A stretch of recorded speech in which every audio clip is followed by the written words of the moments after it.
Ladies and gentlemen, good afternoon. Good afternoon. Professor Pielo Lumumba, I'm pleased to see you. My name is Hannington Amol, the Chief Executive Officer of the East African Law Society. Thank you, Hannington. Can you hear me? I hope my system is working. You're quite clear, Professor. Thank you so much. Thank you. And I'm also pleased to see Professor Gona, as well as Senior Barak Muluka in the room. Ladies and gentlemen, I'm also pleased to see you. I can see already in the room, I can see Elizabeth, Haji, Jorida, Joyce, and quite a number of you. We are going to interact. You are going to have opportunity to speak, to share your experiences on the theme that we are discussing today. As we promised, we wanted to start on time so that we just have sufficient time to interact. It's going to be a two-way conversation while Professor Lumumba, Professor Gona, and Mr. Muluka are going to engage you to set the pace and the tone. Then we expect the conversation to come more from you to shape even the future dialogue around the theme of media, freedom, and civic space and open governance, not just in Tanzania, but in the entire Commonwealth called East African Community. Now, remember we had our first session on this forum on 3rd of August, and it was setting pace on what exactly it feels like to be where Tanzania is. And we had some seasoned journalists like Tom Shindi and Ross Lukako sharing with us their experiences under the Nyayo regime in Kenya and what exactly they had to go through when there was a bit of constriction in the area of media and a bit of control on how journalists were doing their work. And they were able to share their experiences on exactly how they were able to overcome some of these challenges without necessarily losing their lives, risking their careers, or basically getting out of the spaces. And that's exactly what this discussion is about. How do we ensure that Tanzania carries forward, even with the challenges, that Tanzania carries forward? Okay. I can see there are two Barak Mulukas. One of them is definitely not Barak. Yes, I think one is a control account for Mr. Muluka. Thank you. We are getting that sorted as I'm almost ready to call Mr. Muluka to give us, can you assist Mr. Muluka?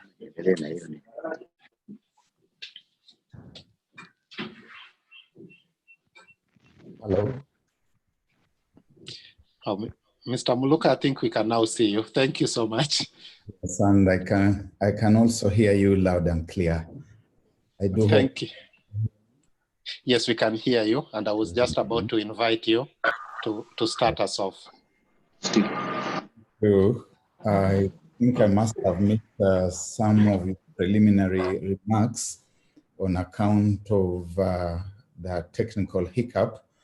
I can see Wanyama wa Chebsire seems to be going through the same kind of experience, but I do hope that he gets it right very soon.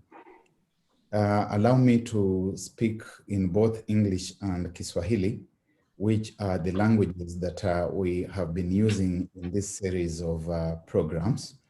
And allow me also to advise the technical people that the gentleman in blue with the earphone does not share a name with me. His name is Wanyama wa Chebsiri.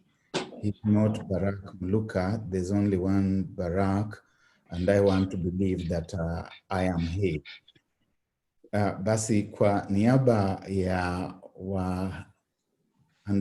waandalizi wa hiki kikao ambao ni chama cha wanasheria cha Afrika ya Mashariki, jina nikiwa ndimi mshirikishi na mwunganishi, katika huu mdahalo wa siku hii ya leo, na nina furaha sana kuweza kutualikeni sisi sote tuweze kushiriki katika huu mdahalo, ukiwa ni katika mfululizo wa midahalo na mazungumzo kuhusiana na Jamhuri ya Muungano wa Tanzania.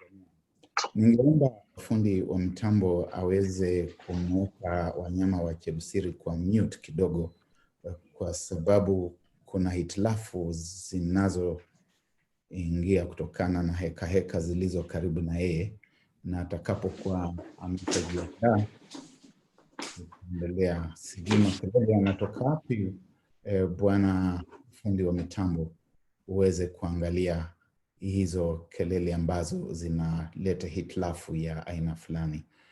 Basi huu mdahalo mada yake hasa ni kuweza kutazama jinsi mambo ya kisiasa na mambo ya kijamii na sheria vinavyonyambulika katika Jamhuri ya Muungano wa Tanzania, hasa wakati huu ambapo wako katika harakati za kujitayarisha kwa uchaguzi mkuu, wakati ambapo Rais John Pombe Magufuli anaomba aweze kupewa awamu ya pili, akiwa anaelekea kumaliza kipindi chake cha kwanza. Na uchaguzi utafanyika tarehe 28 mwezi wa 10 mwaka huu. Kwa hivyo huu ni wakati wa kampeni. Kuna vyama kadha wa kadha ambavyo vimeshajitokeza, vipo uwanjani, na rais yuko uwanjani, na wengine nao pia wameshajitupa uwanjani wakiwa wanatafuta kuomba kura.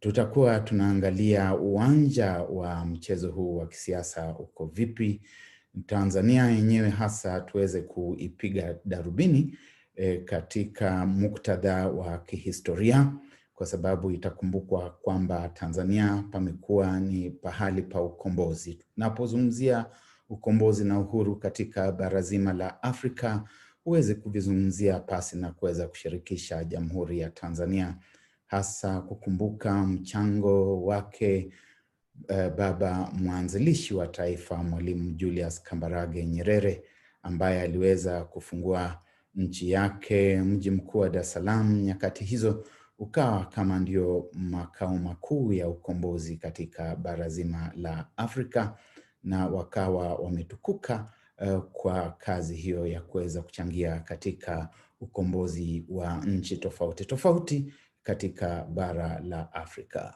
Hisia mbalimbali zinazidi kujitokeza wakati huu ambapo Jamhuri ya Tanzania, kama vile kwingineko katika Afrika nzima na kote kote ulimwenguni, tunapambana na jinamizi la ufisadi, jinamizi la uongozi mbaya.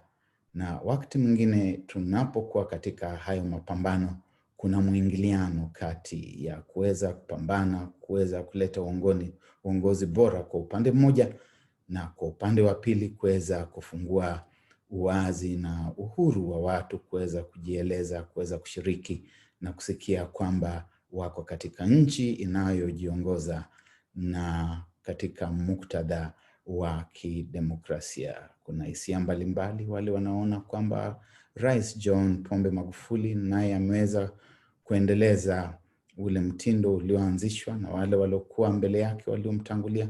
Kuna wale ambao wameona kwamba kidogo anaruka mipaka na Tanzania inaanza kutatanisha kidogo kuangalia mambo ya demokrasia, kuona kwamba huenda maongozo hayo yakaanza kuchukua mrengo wa kutisha ambao unalete hali ya upungufu wa demokrasia na uzingativu wa haki za kibinadamu. Ukweli sijui mimi kama mshirikishi kuwa uko wapi, itakuwa ni nyie wa Tanzania ambao hasa huu ni muktadha wenu, huu kumbi ni wenu, lakini tumeweza kuwapangia wasomi wachache kutoka nchi jirani yenu ya Kenya waweze nao kupeana taswira wanayoiona ikijitokeza kwa sababu wakati mwingine ni vizuri kuwa na mtu kutoka nje, na hawa kazi yao leo, jukumu lao ni kuweza tu kuchokoza hoja.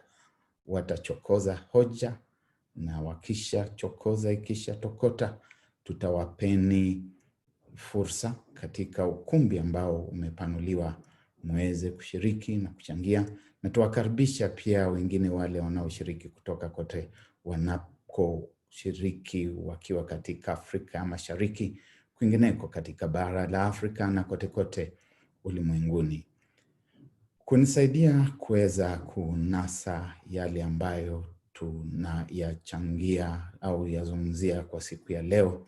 Kwa sababu ya ripoti za hapo baadaye ni bibie Rose Lukalo, ambaye haonekani hapo kwenye hilo jadwali, lakini yupo nasi. Na wale ambao wataongoza katika kuichokoza hoja, kuweza kukita muktadha ama mazungumzo katika muktadha wa siku ya leo. Kwanza kabisa tutakuwa naye Wanyama wa Chepsiri. Wanyama wa Chepsiri ni mwanahabari, tuamwona hapo. Yeye ameweza kufanya kazi katika wanahabari, katika shirika la utangazaji la Kenya, katika kampuni ya uchapishaji wa majarida na utangazaji ya Nation Media huku Kenya, na akawa pia ni mhariri wa habari wa BBC, hasa kuangalia masuala ya Afrika Mashariki na Afrika nzima kwa ujumla. Tukukaribisha sana ndugu Wanyama wa Chepsiri.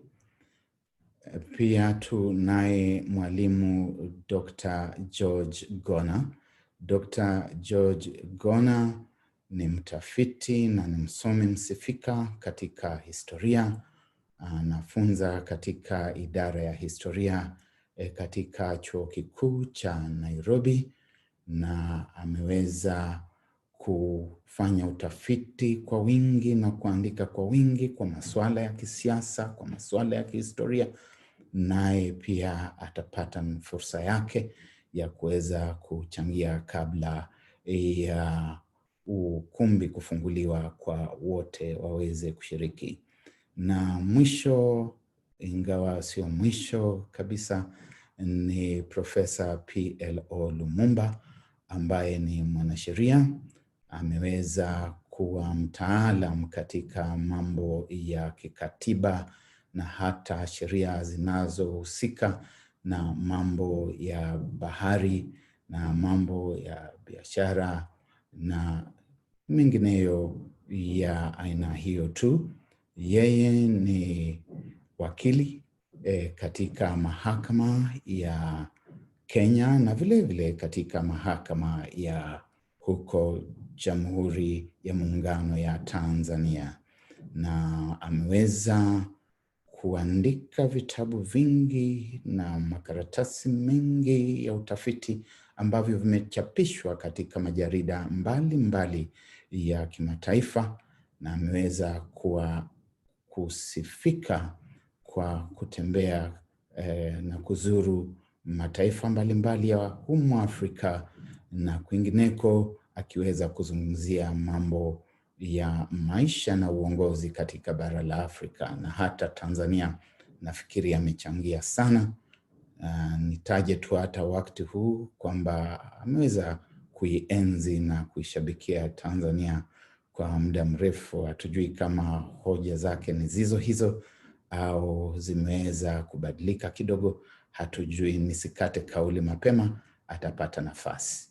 Basi moja kwa moja bila kuchukua nafasi nyingine zaidi, niweze kumuuliza msimamizi wa mitambo atuchezee kanda mfupi tu ambao umeandaliwa na ndugu Wanyama wa Chepsiri, ikiwa kama ndio mchango wake wa awamu ya kwanza, kisha baadaye tutamshirikisha katika ukumbi wa majadiliano. Kwa hivyo fundi wa mitambo, moja kwa moja hadi kwako.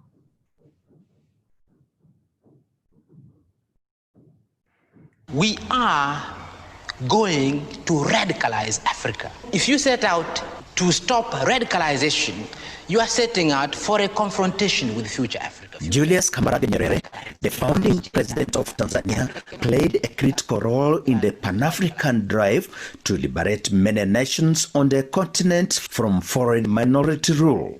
He was a vocal critic of the whites and their activities who stood in the way to achieving the African majority role in societies. Waingereza vipi mtafanya tendo hili? Kuiuzia silaha South Africa ni kuiunga mkono katika udhalimu wake. Na kwa bahati njema hivi sasa serikali nyingi duniani haziuzii silaha isipokuwa Faransa. Mkifanya hivyo ndio urafiki huu hamna tena huu. Ndio unakwisha hivyo. In an interview with an American journalist, Mwalimu Nyerere was emphatic in his resolve against foreign domination in Africa. The whites in Southern Africa have laid down the conditions under which they will live in Africa. And their condition is that they must dominate. And I'm saying on that condition, really, they have no future in Africa. This is a condition which inevitably puts them in confrontation with the majority of the people of Africa. But if they accept to live in Africa on the basis of equality, they ask for nothing that a human being anywhere does not ask, then there is no reason why they shouldn't live in Africa just like anybody else. One of the things that Dr. Kissinger said in Washington before he came here was that part of the process in his mind was to arrest, was his term, the radicalization of Africa, which he said would have profound impact in the Middle East and Europe and elsewhere. Yes. Has he been successful in your judgment? He's wrong. You can't set out in Africa on the basis of arresting radicalization. We are going to radicalize Africa. If you set out to stop radicalization, you are setting out for a confrontation with future Africa. Future Africa must be radicalized. We must change Africa, and Africa cannot be changed without being radicalized. If you are going to equate radicalization with anti-West, then you are in trouble because we must radicalize Africa. So, what exactly prompted Mwalimu Julius Nyerere to actively participate in popular liberation movements in Africa? Dr. Thomas Otieno Juma is a widely traveled academic and a Pan-African analyst. Tanzania to start now behaving and championing liberation came in 1977 when TANU was transformed from Tanzania African National Union to Chama cha Mapinduzi. Now CCM, Swahili word Mapinduzi, is a connotation of revolution. Now that is the beginning point of Nyerere and Tanzania now coming up to champion revolution in Africa. You go to Mozambique, that is. You find Frelimo with Eduardo Mondlane. Nyerere housed Frelimo in Tanzania. And then later on you move again to South Africa, then you find ANC. And you'll realize that ANC... The militant wing, the yes. Umkhonto is this way. Yes. The militant wing was housed in Tanzania. Then you move down again to Namibia, where you find SWAPO with Sam Nujoma and versus the minority wing of the National Party, the Boers. And then you go again to Angola and you'll find MPLA of this one of Agostinho Neto against Unitas Savimbi, which has its roots in Tanzania. I mean, are Tanzanians free to make decisions in view of its history as a liberation and democratic center? Tanzania right now has around 20, slightly over 20 parties. With these parties, they should be able to make Tanzanians understand why CCM is failing, because CCM is a vehicle that anybody who wants to become a leader in Tanzania must use. So if the Tanzanians themselves find that they want to cause change in Tanzania, one, they can cause that change within CCM, or the other parties outside CCM must reorganize themselves so that they catch up with the spirit of CCM, which is Mapinduzi. Now, when they catch up with the spirit of Mapinduzi, then that Mapinduzi, that revolution can start, and it should start at grassroots. And then, starting at grassroots, then it should develop and cause a change in Tanzania.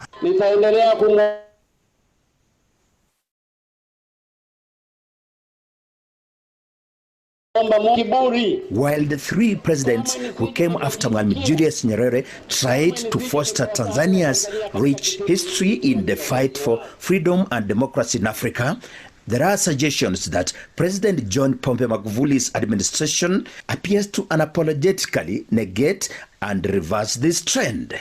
Zito Kabwe is an opposition lawmaker in Tanzania. We have a president who hates multi-party democracy. He might be developmental. He would like to see the country going forward, but he hates democracy. And without democracy, development is not sustainable, because without democracy, the institutions of accountability, the inclusive institutions that will enable the country to move forward, will not develop. Tanzanian opposition chief whip Tundu Lissu still has a bullet lodged in his body after a gun attack outside his Dodoma home. But perhaps it was an attack on outspoken opposition member of parliament and president of Tanganyika Law Society in 2017, Tundu Lissu, that brought Magufuli's commitment to the rule of law and democracy in sharp focus both in Tanzania and internationally. The government denied any involvement in the attack. I was hit 16 times by what are called unknown assailants. As I speak today, the government of Tanzania and the police force has not said who is the suspect. It has not made a single arrest. It has not given a single report of any investigation. They have not even interviewed me. In short, there is no investigation going on in Tanzania in respect of this assassination attempt. While many hail Magufuli, who acquired the name Bulldozer for his anti-corruption stance and his dislike for wasting public monies, his reputation has been overshadowed by dictatorial tendencies in handling his opponents. But this controversial son of a peasant farmer has always maintained his innocence. Corruption is a cancer, it's a disease. And if at all you are there to fight the disease, you must fight it seriously. If you go it slowly, you can't fight that disease. So, what is the way forward for Tanzania as the country heads towards a general election amid the prevailing uncertainty on democracy and the rule of law? Dr. Thomas Otieno again. Any conflict in Tanzania can be a very big conflict in Africa. And therefore, Tanzania going into polls, if they break in their polls, then you are talking about Central Africa, East Africa, South Africa breaking. Now, that is not a very good thing for Africans as an expert. And I would only say that let Magufuli stand for peace. But I want to challenge the other parties in Tanzania. They have an opportunity to amalgamate themselves. If they think that Chama cha Mapinduzi has got policies which are not good for Tanzania, then they can amalgamate themselves and front a formidable candidate and let the electorates decide between the formidable candidate against Magufuli. Do you think elections in Tanzania will be free and fair? And why do you think so? Now, it is a very hard thing when we are talking about electoral management bodies in Africa, because easily they may start and appear to be good, but at some point you find most of them leaning towards the government side. And I don't want to say that Magufuli and Chama cha Mapinduzi are favorites to the electoral management body in Tanzania. No, but it is important that the political parties, the civil society groups, the NGOs should come up together and push for minimum electoral reform so that they can have an election that they can all be happy about. You are parting short. The policies of Nyerere were good, but times have changed, and therefore Tanzania, as any political entity, they should also change with times. Multipartyism should be embraced. All the attributes of multipartyism, human rights, rule of law, and institutionalization of civil society within the rule. The problem of Africa is not a single dominant political party, but the problem of Africa is what we call the form state. Many African countries did not solve the problem, the form state. Breaking from illusory amalgamation of ethnic entities, moving away from deeper centralization to what I call united federal states. This is what Africans need. And I'm not giving this as a prescription to Tanzania, but I'm giving this as a prescription to Africa, because the electoral problem in Tanzania is similar to electoral problems in several other countries in Africa. Freedom is coming tomorrow. Get ready, mama, prepare for your freedom. Freedom is coming tomorrow. Get ready, mama. Amid the political uncertainty and the dwindling legacy as the headquarters of Africa's liberation movements, many believe there is light at the end of the tunnel and that democratic freedom is coming in Tanzania.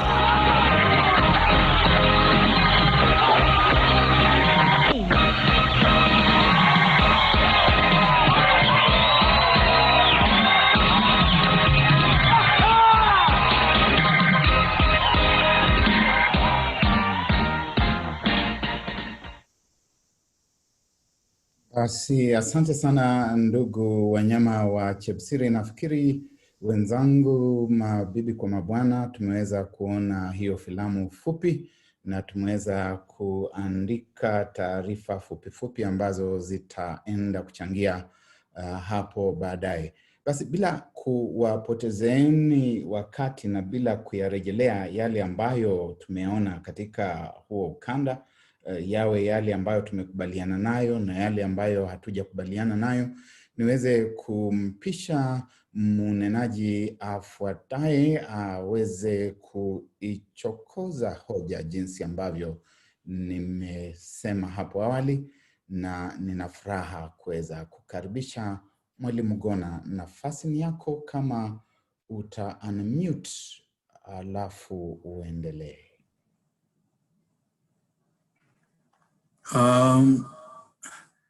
Asante Barak kwa kunialika kwa mjadala huu. Nitajaribu kuzungumza kwa kuchanganya Kiingereza na Kiswahili. Barak aliponiitishia kujumuika na shughuli hii, nilifurahia kwa sababu ni muda hatujazungumza. So asante sana Barak kwa kunijumuisha kwa jambo hili. Tanzania, as actually portrayed by, or rather portrayed in the introductory audio just presented, can indeed, or we can say deservedly, be referred to as a liberating space. And I would not wish to actually repeat what was said in that discussion, but just to observe a few things out of experience and out of research that I've done and some observations. Tanzania was a referenced point. It was a reference point for ideological influence in the East African region in particular.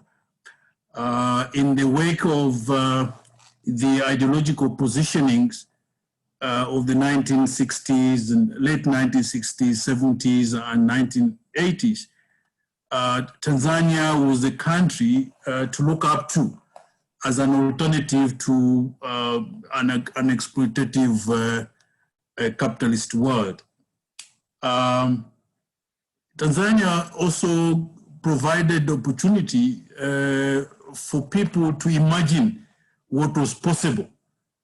And in that sense, I mean, for example, Ujamaa and its associated concept of villagealization was that things are possible under the new African governments, and that people can actually come together, have their own ways of doing things. I recall a woman I studied and wrote about, Zarina Patel, actually going to live in a village in Tanzania. So these are the kind of possibilities that people who are really imagining under Tanzania's experimentation of socialism, so to speak. When I studied in South Africa, for about 3.5 years, I lived there. I had the privilege of meeting South African, soldiers who lived in Iringa and Bear. They now live in the barrack called, or camp called Negel, and they talked about Tanzania as their second home. They remembered this country as the very hospitable country with very hospitable people and with a lot of nostalgia. In Kenya, particularly from 1985, when the underground operatives in the country were busted by the Moi regime, they found a refuge in Tanzania. They found refuge in Tanzania where they tried to reorganize themselves to counter the dictatorial regime of President Daniel Arap Moi. So we find people with like-minded people moving to Tanzania, again hoping to relate in the same measure of ideological positioning, that Tanzania was socialist-oriented and that most of the underground operatives in Kenya were actually taking that line of argument. I've had opportunity to speak to some of these operatives, and they simply say Tanzania was the only place that we could actually go to in the East African region and perhaps in Africa. Now, why am I saying this? I'm just wondering, or rather one wonders, if those who looked up Tanzania as a liberating space can actually say the same thing about the country today. The country, as we've heard, is experiencing a backsliding of democracy. The country is experiencing a backsliding of democracy. And I want to ask myself or ourselves a couple of questions, and through that then we can try to decipher what these questions can be addressed, how these questions can be addressed. The first question I ask myself is, how has the backsliding of democracy come about in Tanzania? There could be many explanations to this unfortunate development, but I want to highlight one, which is populism. I want to emphasize populism. Populism, I'm saying, has negated the democratization or democracy in Tanzania in many ways than one. Populism can mean different things to different people, but for our purposes, populism often involves a politician who claims to have direct charismatic connection to the people, which gives him or her special legitimacy in pursuing the people's, in quotes, the people's interests.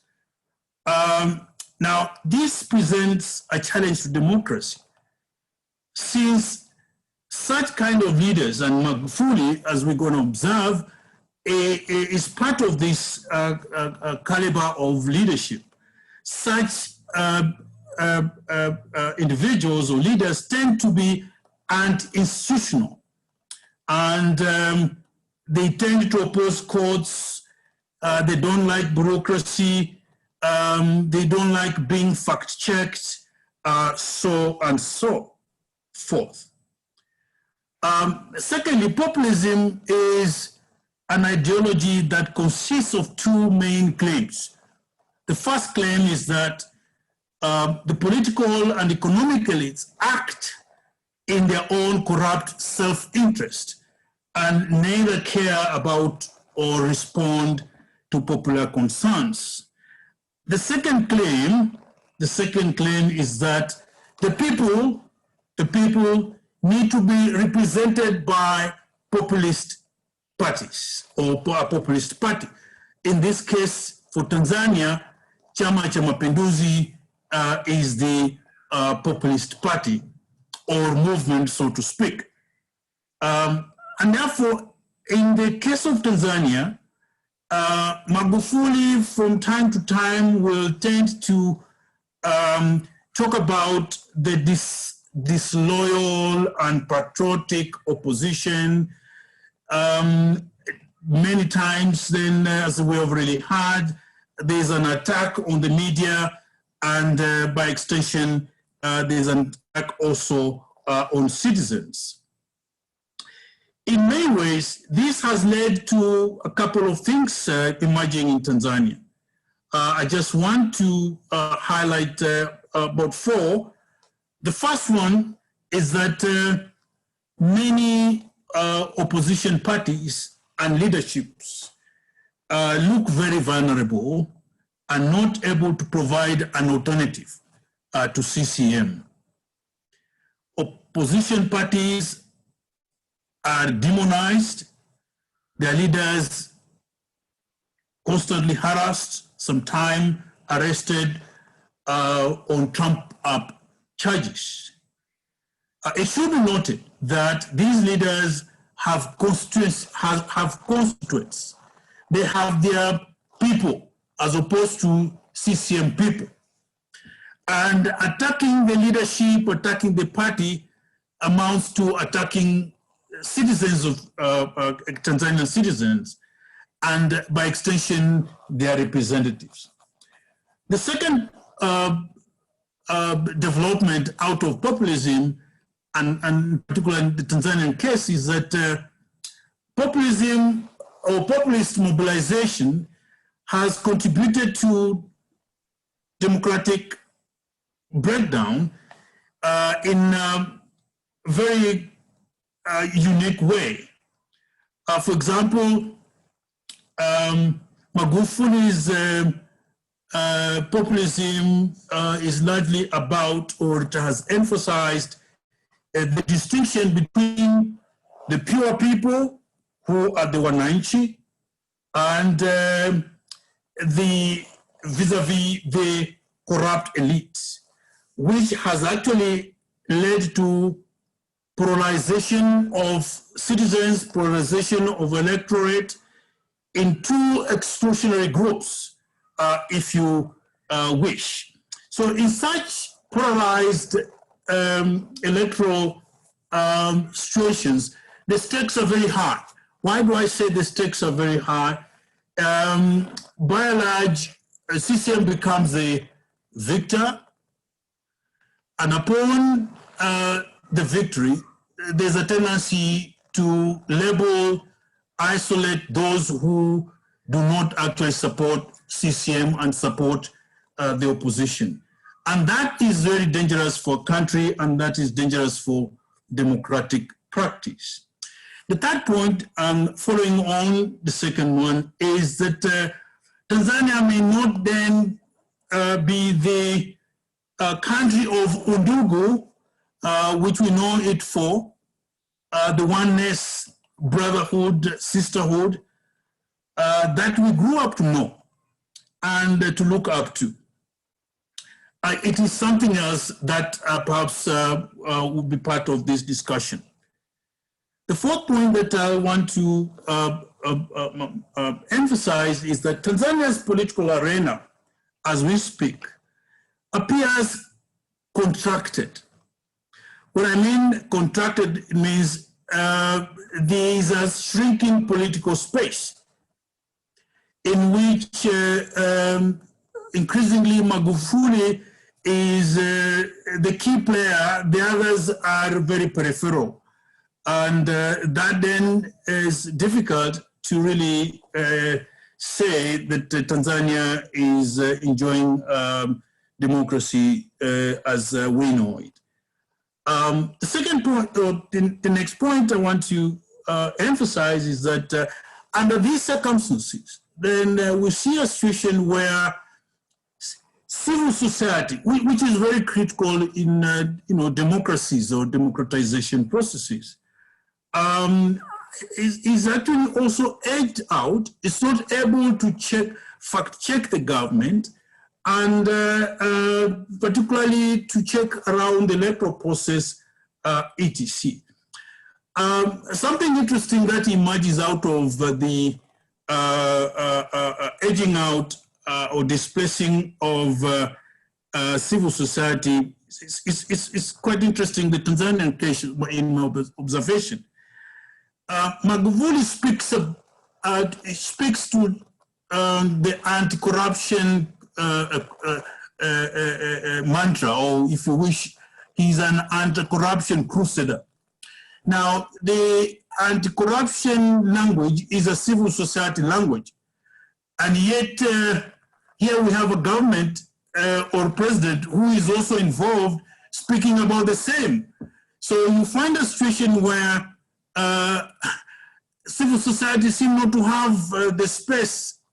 Actually, the government or the president himself is actually speaking against anti-corruption, and it's very difficult for government to fact check itself with regard to issues of corruption. So one then wonders what this anti-corruption crusade is about. It is more or less making civil society inept, so to speak. The press is also grounded. I think that has been talked about. It's in the press. But just to highlight a few of this is that we know the press fact checks government and the opposition. 5 more minutes. 5 more minutes. All right, thank you. It informs the public and the rest of the world about the government excesses. But we have a situation where in Tanzania, the press has actually been suppressed in such ways that the UN recently had to actually speak against the Tanzanian government and the manner in which it has actually dealt with the press and the suppression of the press. I just want to highlight quickly examples of the manner in which Magufuli has propagated his populism. There's a way in which Magufuli laces his rhetoric with a very sexist language in ways that one wonders whether this is really informing or is actually belittling women. For example, he's known about going around the country, talking about expanding road networks. But when he's asked something, he said, "Oh, huyu mama anataka kupanuliwa." Such kind of rhetoric, which is very, demeaning, so to speak, demeaning of women. In some instances, he announces that, people here, should not pay ushuru and kodi mpaka choo kijengwe, and that then puts the public servants in jeopardy and undermines actually their credibility before the people. I have also, read in the papers, about Magufuli as a person who talks about kuchapa kazi. Now, when you talk kuchapa kazi, you're actually talking about he's a hardworking president, government that produces. The opposition is the lazy, non-producing entity. So broadly speaking, we are saying that Tanzania is going backwards on the freedom of expression. It is going backwards in terms of democratic practice and so to speak. The last but one point I want to say, where did Magufuli's populism come about? Where did it come from? Magufuli was not really an insider, so to speak, of this insider, CCM insider, but he drew his populism from CCM's history. They re-engineered TANU into Chama cha Mapinduzi, portrayed by Nyerere as a revolutionary party, engendered this populist rhetoric that subsequent presidents have actually imbibed and followed. And but something very interesting that happened with Magufuli is that he seemed to personify the party himself, as opposed to the party operating independent of him and him as the president, which was unlike Mwinyi, and the rest. So his zeal is about himself. His zeal is about his persona or personal agenda, and one wonders what actually he's up to.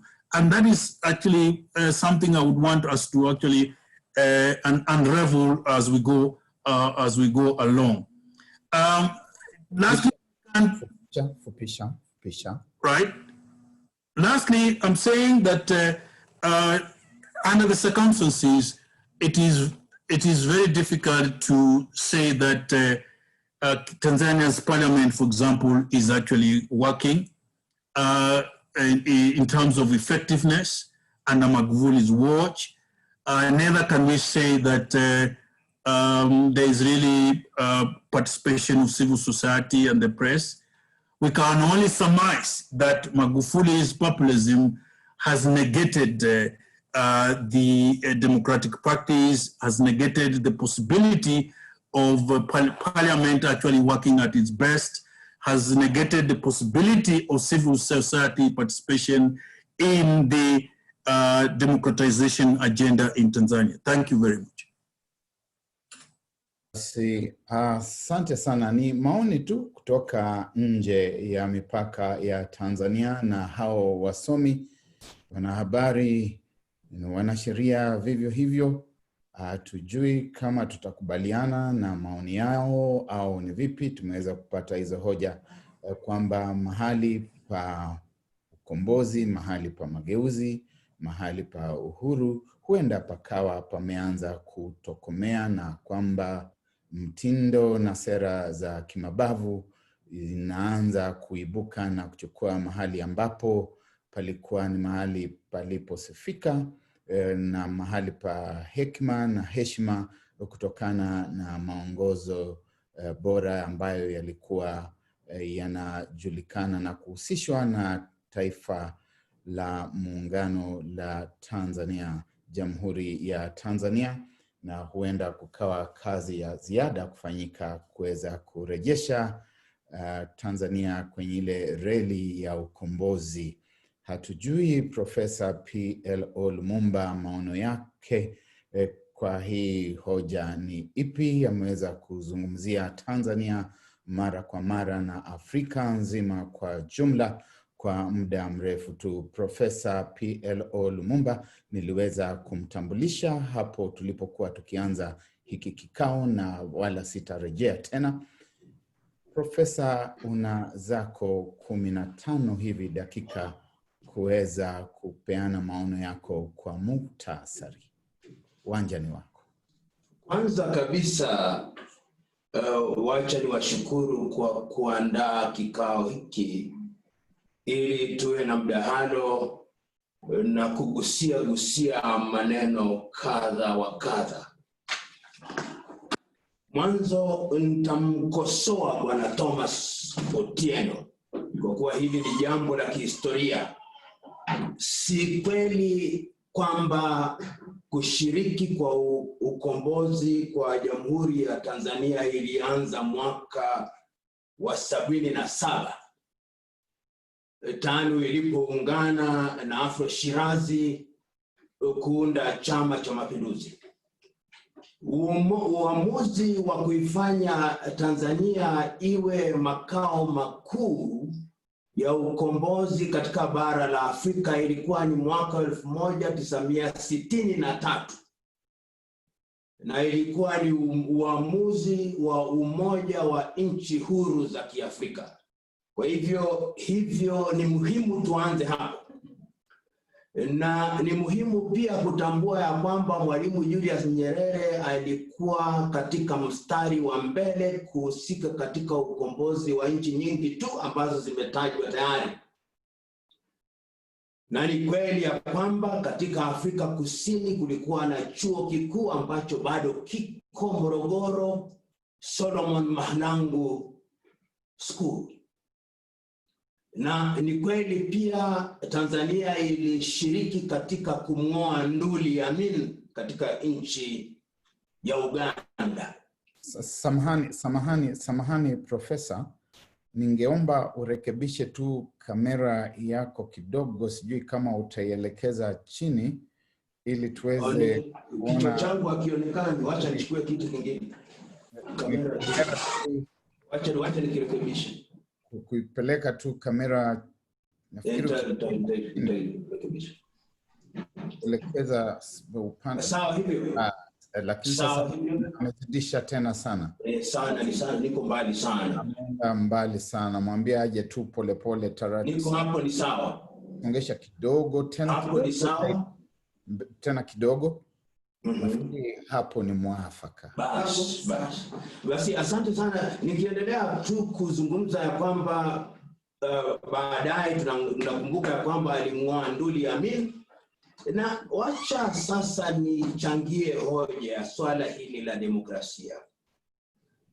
Sisi wasomi wa Afrika, kwa sababu tumesoma na kusomeshwa na wazungu, wakati mwingi tu tukiipa haja na hoja maneno kama demokrasia, mtazamo wetu ni wa kizunguzungu. Demokrasia ni nini? Wazungu wanatuambia ili uwe na demokrasia lazima uwe na vyama vingi. Hao ni wazungu ndio wanatuambia. Wazungu pia wanatuambia kwamba ili uwe na demokrasia lazima uwe na asasi za kijamii. Kwa hivyo maono yetu ni ya kwamba kwa kiasi fulani tuna mitazamo ya falsafa ya wazungu, na tukiendelea katika mkondo huo, maana yake ni ya kwamba sisi wa Afrika katika uongozi wetu hatujui demokrasia ni nini. Kwa mtazamo wangu huo si kweli. Demokrasia inawezekana bila vyama vingi, na nasema hii bila kuhori. Kwa hivyo tukijiuliza katika nchi ya Tanzania na tukiangalia vipengele vya demokrasia, demokrasia kwa mtazamo wangu ni serikali ambao inawahusisha wananchi katika utawala. Na inawahusisha kwa namna gani? Inawapa nafasi ya kuwachagua viongozi wao, inawapa nafasi ya kuwachagua viongozi wao, inawapa nafasi ya kujieleza, inawapa nafasi ya kuhusika na kukutana na kujieleza kwa mujibu wa sheria iliyowekwa. Isieleweke ya kwamba katika demokrasia uhuru haina uwajibikaji. Kuna uhuru na uwajibikaji. Ukiangalia katika tamko la haki za binadamu ya mwaka 1948 kuna ibara ya 19 inayogusia uhuru wa magazeti na uhuru wa fikra na uhuru wa kujieleza. Ibara hiyo imerudiwa katika mkataba wa Afrika wa mwaka 1981 katika ibara ya 8 na katika katiba ya Jamhuri ya Muungano ya Tanzania katika ibara pia ya 8. Kwa hivyo tukisema ya kwamba Tanzania inapoteza hadhi yake katika mambo ya ukombozi, tujiulize, je, ukombozi tunaoizungumzia sasa ni sawa na ukombozi ya miaka ya 60, 70 na 80? Kuna nchi ambayo bado inatawaliwa kimabavu na wenzetu kama wenzetu wa Afrika Kusini au Namibia. Je, ukombozi huo ni dhidi ya Wareno, ni dhidi ya Waingereza, ni dhidi ya Wafaransa? Kwa hivyo tukizungumzia na tukitumia neno ukombozi, tukumbuke ya kwamba vitu ambavyo tunapambana navyo vimebadilika. Kwa hivyo tunataka kujitokomboa kutoka kwa nini? Tunataka kujikomboa kutoka kwa ujinga, kutojua. Tunataka kujikomboa kutoka kwa umaskini. Tunataka kujikomboa kutoka katika vitu hivi ambavyo bado tunavikomboa. Na Rais wa awamu ya kwanza ya nchi ya Ghana, Rais Kwame Nkrumah, alisema kwamba tutafuteni kwanza himaya ya siasa, vitu hivi vyote vitakuja baadaye. Na ni kweli ya kwamba katika nchi nyingi tu vita ambavyo tunakabiliana navyo sasa ni kuhakikisha kwamba tumeboresha maisha ya wananchi wetu. Tatizo lililoko kwa hivi sasa, na ndio kitovu cha mdahalo huu, ni ya kwamba kuna watu ambao wanasema ya kwamba katika serikali ya awamu ya 5 inayoongozwa na John Joseph Pombe Magufuli, nafasi za upinzani zimeminywa. Hiyo ndio swali mama, ya kwamba nafasi zao zimeminywa, na zimeminywa kwa kuwa wanasema viongozi wa upinzani hawapati nafasi ya kujieleza. Wanatoa mifano, na katika filamu iliyochezwa tumeona kauli yangu ndugu Zito Kabwe Lissu, na kuna wengi tu, kuna kina Freeman Mbowe wanasema hivyo, kuna Membe wanasema hivyo, na kuna wengi tu wanasema hivyo. Kuna magazeti pia yamepigwa marufuku au wametangaza sheria zimeundwa kuhakikisha kwamba ikiwa kuna viongozi au waandishi wa habari kutoka nje, watahakikisha kwamba wamefuata mikondo fulani. Hiyo ndio hoja mama, na hoja hiyo lazima itathminiwe na iwekwe kwenye mizani kwa mujibu wa sheria ambazo ziko. Kauli yangu ya kwanza, na nitawanukuu watu fulani. Katika mwezi wa Mei mwaka 1789, mfalme wa Kifaransa Louis wa 16 aliitisha mkutano wa matabaka mbalimbali, na matabaka hayo yalikuwa tabaka ya mamwinyi, tabaka ya makasisi, tabaka ya watwana, na baadaye tu katika bunge ya Uingereza akaamka Mwireland mmoja mnayemfahamu anaitwa Edmund Burke, akasema na wanaokaa hapo juu ni tabaka la 4 waandishi, na ndio tabaka muhimu kuwashinda wote. Baadaye watu wengi wametathmini jambo hili la uhuru wa maandishi au uhuru wa magazeti au uhuru wa kujieleza.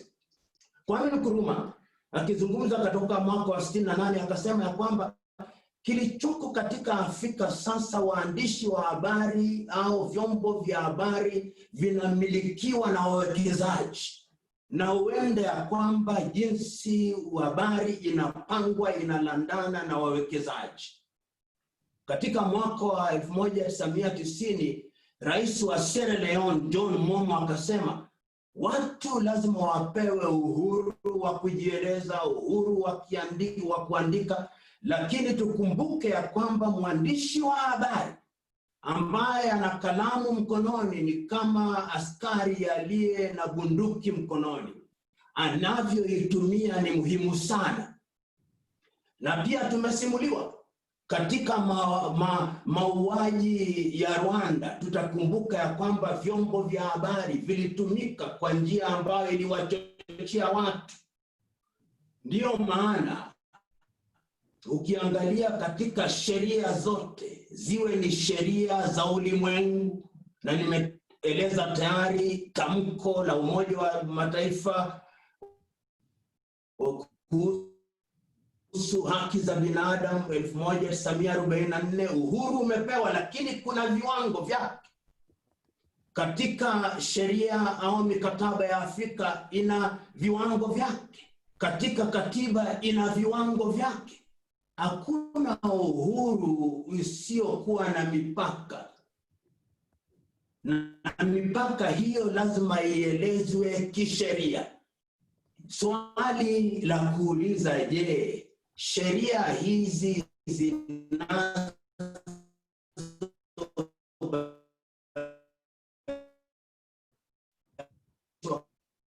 nchi ya Tanzania zinakiuka sheria za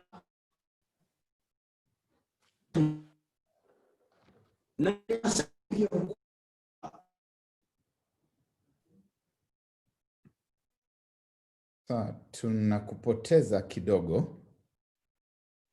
Profesa, sijui kama unanipata, tunakupoteza kidogo, hatupati sauti, na ni kama kuna matatizo kidogo hapo ya kimtambo. Sijui hiyo network ulipo iko namna gani?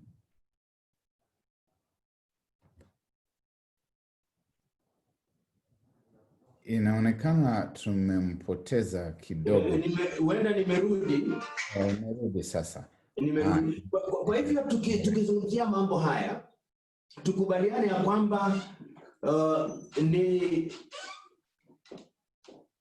ni jambo la muhimu ya kwamba tutambue ya kwamba kuna sheria na kuna sera huria isiyokuwa na mipaka.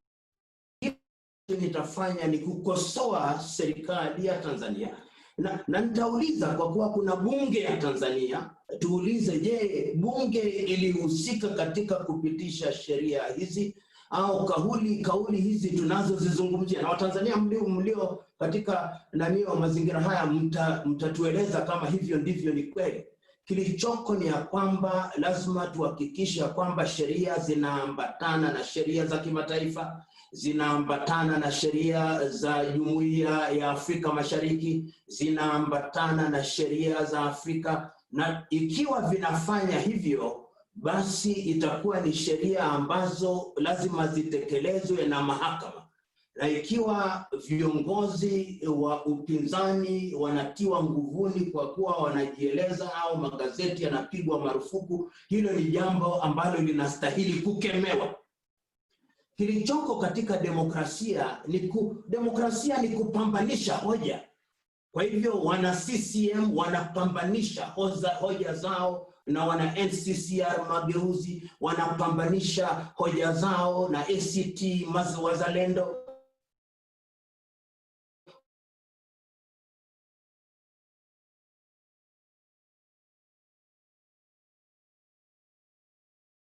pambanisha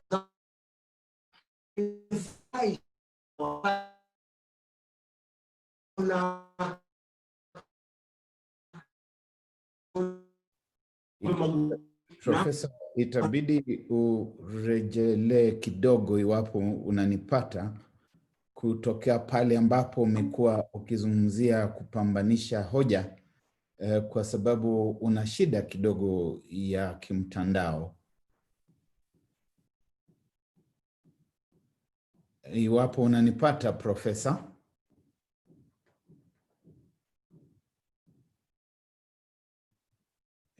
Kidogo tusubiri kidogo tuone kama atarejea au ni vipi, lakini iwapo tunatatizika kidogo kidogo. Wacha nafikiria itakuwa ni vizuri nimalizie kwa kuwa mwanzo tu ni kuchokoza hoja. Ni kuchokoza hoja, na bila shaka najua wanaoshiriki wana maswali mengi tu ambayo sasa tujiulize. Nilikuwa nikieleza nikikuza hoja hii. Umejua katika sehemu hii ya Kiafrika, kuna hasa katika Afrika Mashariki, hasa sisi wa Kenya, wakati mwingine tunafikiria kwamba kelele ni demokrasia. Kelele si demokrasia.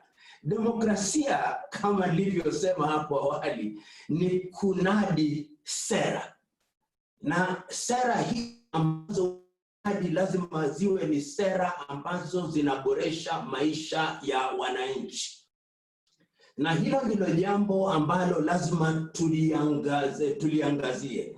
Tatizo lililoko sasa, nitauliza mwarobaini yake ni nini?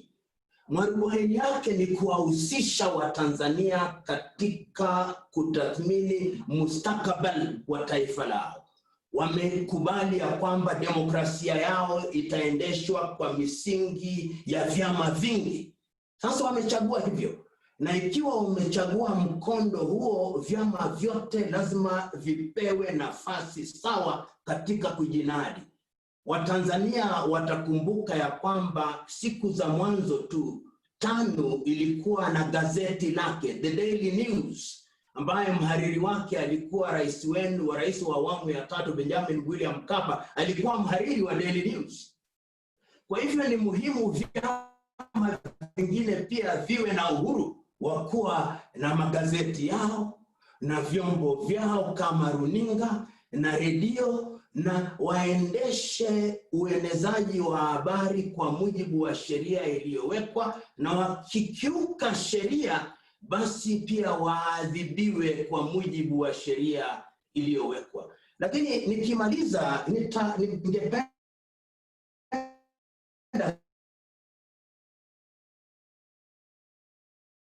sana Daktari Gona maana ya maneno mawili, populism na popular, kwa kuwa anapolitumia neno la Kiingereza populism analitumia kama kwamba ni jinamizi fulani ambalo ukiwa nalo utaliangamiza taifa. Nataka nitofautishie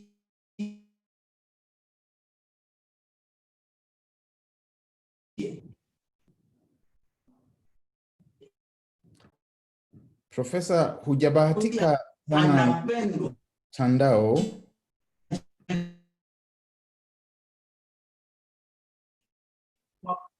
Niliona kile ambacho John Pombe Magufuli alisema katika kikao fulani. Alisema hivi: kuna mkuu wa mkoa ambao tayari alikuwa amepewa fedha kujenga choo, hakufanya hivyo.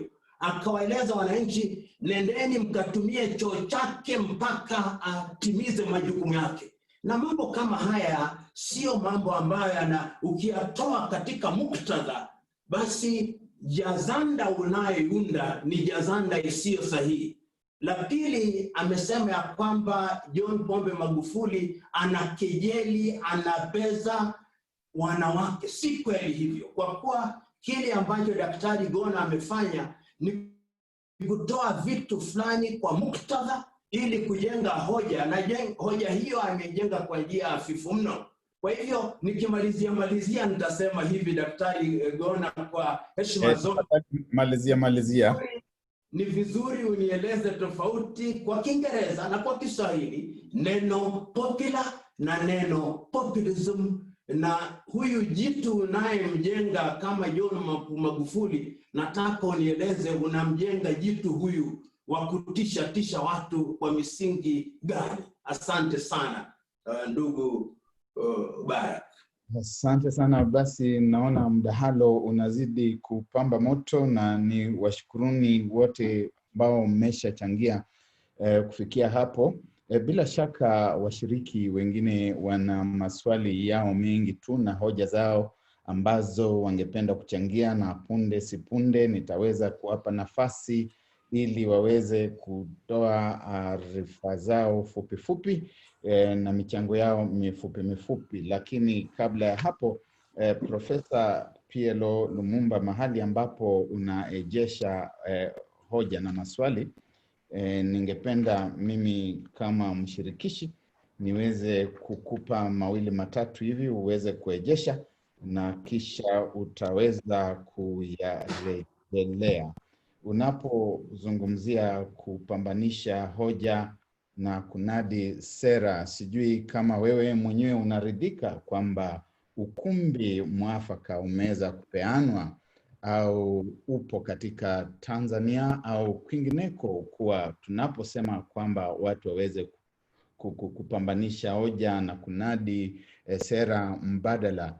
Je, kuna umuhimu wa ukumbi ambao unawezesha upambanishaji wa hoja au mnada wa sera kuweza kufanyika?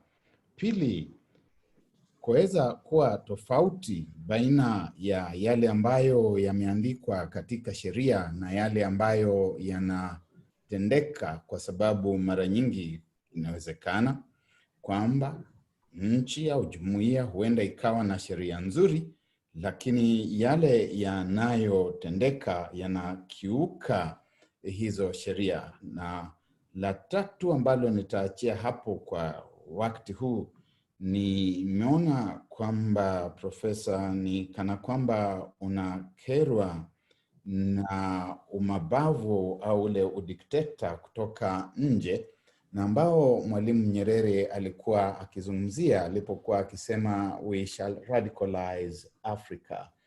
Je, umabavu au imla unapotoka katika Waafrika wenyewe ukubalike, kwa sababu sasa ni sisi wenyewe tunajitawala, na sasa haijalishi kwamba tunajiongoza kwa misingi ya kidemokrasia au tunajiongoza kwa misingi ya kimabavu, ili mradi tu ni sisi wenyewe, mamlaka sasa ni yetu sisi wenyewe, tumepewa nafasi sisi wenyewe, na yeyote atakayezungumzia atakuwa ni kama anaingilia masuala yetu ya ndani, na vitu kama hivyo hatutavikubali kwetu Afrika.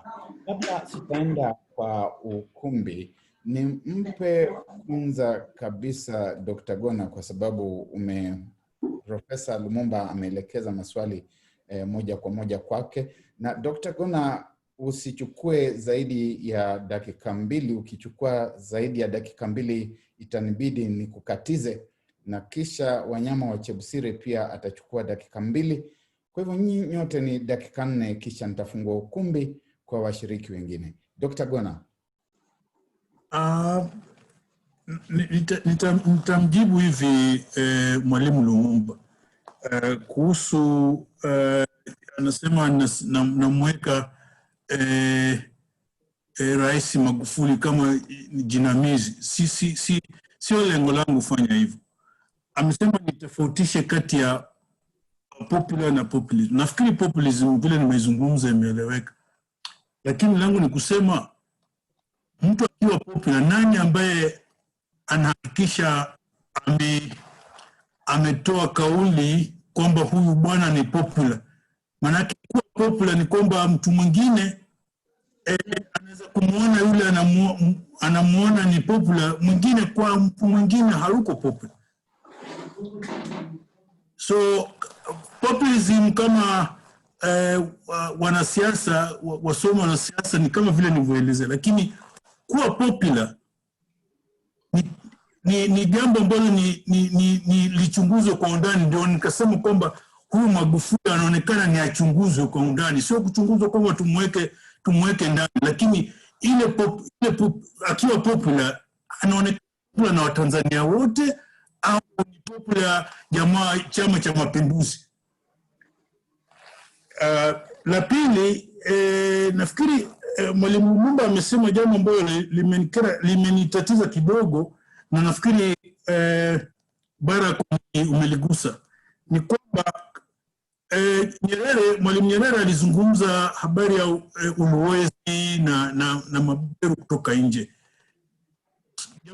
Jambo ambalo tuko nalo sasa, kama vile Mwalimu Lumumba alivyosema, ni mabeberu wetu wenyewe. Sasa itaonekana kwamba kwa sababu ni watu wetu, tusiwakejeli kwa sababu ni watu wetu. Ni jambo gumu sana ambalo tunafikiri tulitia kwa undani. Kwa mfano, Mwalimu Lumumba amesema ni tuangalie mambo ya mambo ya elimu, afya, na tuone jamii wameendelea vizuri. Sio kwamba hatupiganii uhuru kuwatoa wakoloni, lakini ukoloni wa mamboleo sio kwamba hata umetoka nje. Ukoloni wa mamboleo wa watu wetu wenyewe ambao wanatuumiza, na ndiposa Watanzania wanasema kwamba kuna wengine wao hawashughuliki. Na nafikiri Mwalimu Lumumba amesema jambo la muhimu kwamba watu ni washughulike kwa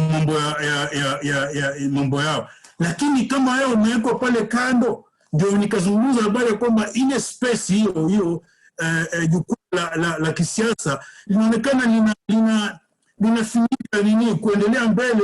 Sio kila mmoja anashughulika katika ni mambo ya Watanzania ambao ni kila mmoja ashughulike. Kujumuisha watu ni vizuri, lakini kama watu wengine hawapo katika kuendelesha mambo ya nchi yao, sasa inakuwa unaona bado tunaenda dakika 2 peke yake. Asante, utapata nafasi nyingine tena wakati ambapo tunaendelea na haya mazungumzo, na tuweze labda kufikiria popular. Mimi mwenyewe naona kama tunaposema mtu yuko popular au kitu kiko popular, ni kusema kwamba kinapendwa, na kunaweza kuwepo vigezo ambavyo tunavitumia kwa kuweza kusema kuwa hiki kitu ni popular, chakula fulani ni popular, muziki wa aina fulani unapendwa sana, na tukawa na vigezo ambavyo tuweza kuvitumia. Populism ni kama kujipendekeza, kutumia mbinu fulani za kujipa umaarufu fulani ambao huenda haupo, na huo umaarufu sijui Watanzania wenyewe ndio mafundi wa lugha wataweza kutusawazishia hapo. Dakika 2 tu hivi, Wanyama wa Chebsiri, kisha haki za kimaumbile zina lazimu kwamba PLO atachukua dakika 1 ndio tuende upande ule, lakini Chebsiri dakika 2 tafadhali, usizidishe.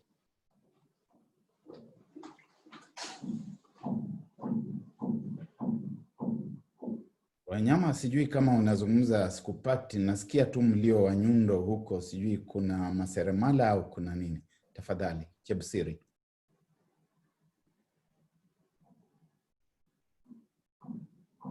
Nafikiri hanipati. Sauti chake bado kiko. Kipaza sauti chake ni kama kimezimwa, sijui kimefunguka.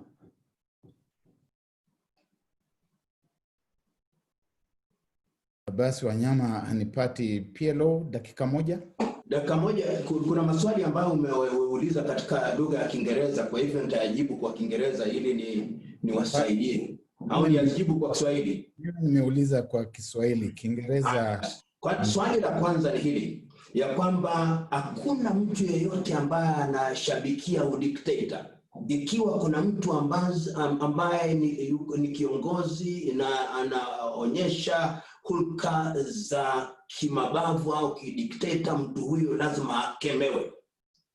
na udikteta huo lazima kila kiongozi lazima awajibike kwa mujibu wa sheria iliyowekwa. Ikiwa Rais Magufuli au rais yeyote anavuka mipaka kama hiyo, lazima akemewe na ashughulikiwe kwa sheria zilizowekwa. Na nimeona siku nyingi tu viongozi wa upinzani, hata jana nikamwona Tundu Lissu rafiki yangu, nikamwona Zitto Kabwe, nikamwona Membe, nikamwona Freeman Mbowe wakimkemea rais. Na hivyo ni vizuri, hata wakimkemea na wasiadhibiwe kwa kuwa wanamkemea au kumkosoa, wamkemee bila kumbeza. Jambo la pili, ni kweli nakubaliana nao ya kwamba kuna wakati mwingine ambao unaweza kuwa na sheria ambazo nzuri tu, zimeandikwa vizuri tu, lakini sheria hizo hazitekelezwi. Na mwarobaini wa demokrasia ni kuwa na wananchi ambao wako gangari, wananchi ambao wamemakinika. Ikiwa viongozi wanavuka mipaka, wanawakemea na kuhakikisha kwamba wamebaki katika njia iliyonyooka, wasichepuke ili watoke katika sheria. Na mahakama pia zipo, ikiwa kiongozi amevuka mipaka ashughulikiwe hivyo. Swali la tatu na la mwisho umesema, je, katika kupambanisha hoja huku lazima tuwe na nafasi sawa? Ni vizuri hivyo, na ninakubali ya kwamba kwa hivi sasa viongozi wa upinzani hawana nafasi sawa.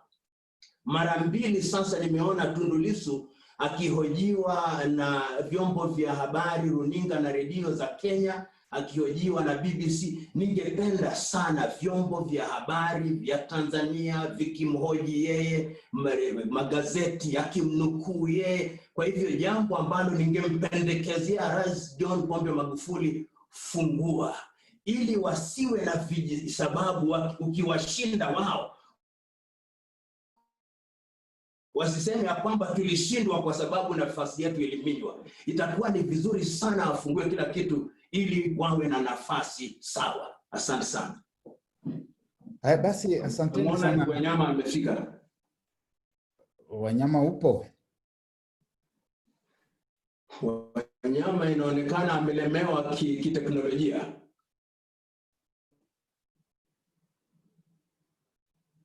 Wanyama hatukupati, itabidi ujaribu kuangalia vifaa unavyovitumia hapo. Lakini sasa nichukue nafasi hii, wakati ambapo unajitayarisha na kurekebisha mitambo yako, nifungue ukumbi kwa wenzetu ambao wamekuwa wakisikiza kwa utulivu tu, na ishara inakuwa ni kwamba unaangalia kibonyezo ambacho kinakuambia kwamba unaweza kuinua mkono. Ukiangalia kwenye mtandao wako hapo, mtambo wako, utaweza kukiona.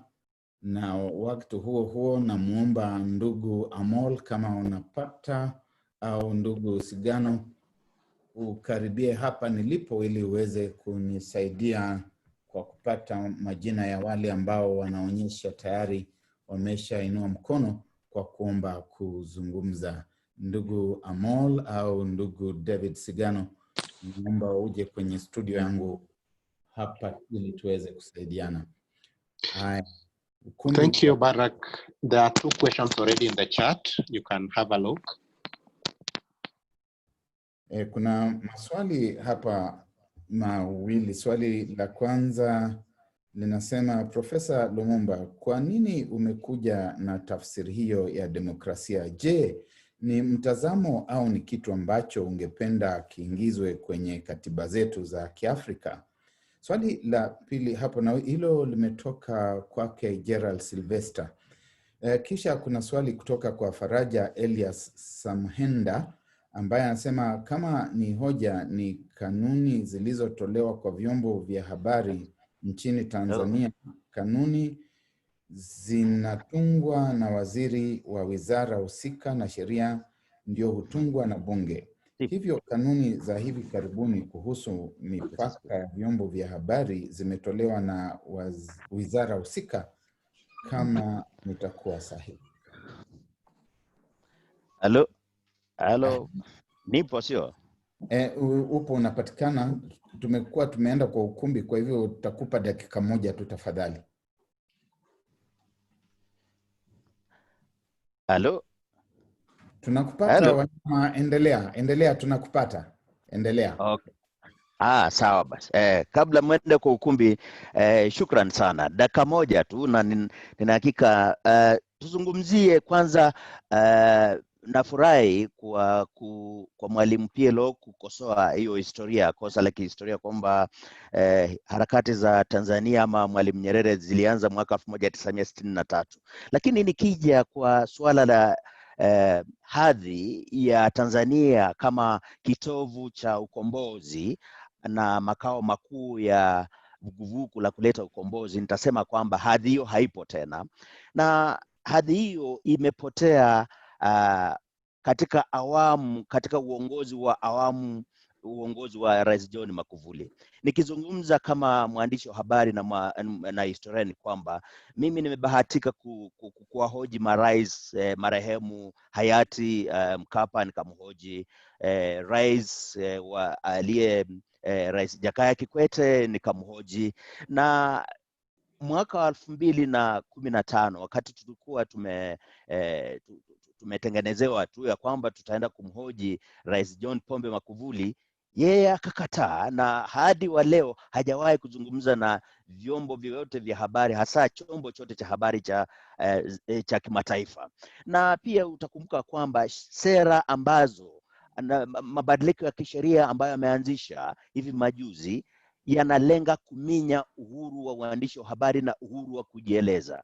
Itakumbukwa kwamba uhuru kwa mfano hapo Tanzania ama Kenya ama nchi yoyote, uhuru lazima uwajibike, lazima watu wawajibike, lakini kinachonikera kidogo ni kwamba inaonekana Mwalimu PLO anashabikia ukoloni mamboleo kwa njia fulani ama nyingine. Nasema hivi kwa sababu tukizungumzia sera ya Magufuli kwa mfano ya kutafuta sifa, kila mwanasiasa kutafuta sifa, lakini sifa anayoitafuta yeye anawanyanyasa, licha kwamba anajidai ya kwamba anapambana na ufisadi, lakini kwa maoni yangu ni kwamba huwezi kupambana na ufisadi kama mtu mmoja. Ufisadi yafaa ukabiliwe na taasisi, kwa mfano taasisi, lakini kwenda kwa mfano unauliza afisa wa serikali kwa nini barabara haijamalizika wazi mbele ya hadhira, sidhani kama huo ni utaratibu mzuri. Jambo la pili ni kwamba Mwalimu PLO amesema kwamba ukatize, turudi kwa ukumbi tafadhali. Kidogo tunaomba nimalizie hili. Naomba nimalizie hili. Mwalimu amesema kwamba ya kwamba kuna uwezekano wa kuwa na demokrasia wa chama kimoja. La hasha, hiyo haiwezekani. La hasha, hiyo haiwezekani kwa sababu ule ni udikteta, na Pombe Magufuli amenyofoa na kuinyenya na kuinyenga hadhi ya Mwalimu Nyerere aliyoiweka Tanzania kama kitovu cha demokrasia. Asante. Asante sana ndugu Wanyama wa Chebsire, naona mjadala umepamba moto, umechacha kweli kweli, na tuje kwenye ukumbi na peana nafasi hii kwake Faraja Elias. Faraja, kama unanipata tafadhali, nafasi ni yako.